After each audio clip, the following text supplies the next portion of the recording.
রজব সম্পর্কে শেখ আব্দুল হক মুহাদ্দিস দেহলভী মা সাবাতা বিসুন্নাহ কিতাবের মধ্যে লিখেছেন, আল্লাহর হাবিব রহমাতুল্লিল আলামিনের একখানা হাদিসে মুবারকাম।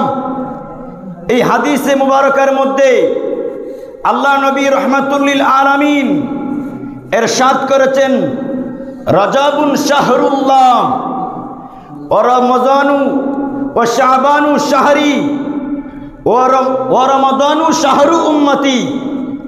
রজবু শাহরুল্লাহ ওয়া শাবানু শাহরি ওয়া রমাদানু শাহরু উম্মতি। রজব আল্লাহর মাস, শাবান আমি নবীর মাস, আর পবিত্র মাহে রমজানুল মুবারক আমার উম্মতের মাস। এই কথা কে বলেছেন? আল্লাহর হাবিব সাল্লাল্লাহু আলাইহি ওয়াসাল্লাম রজবকে আল্লাহর মাস বলেছেন, শাবানকে নবীজির মাস বলেছেন, আর রমজানকে উম্মতের মাস বলেছেন, রমজানকে আমাদের মাস বলেছেন।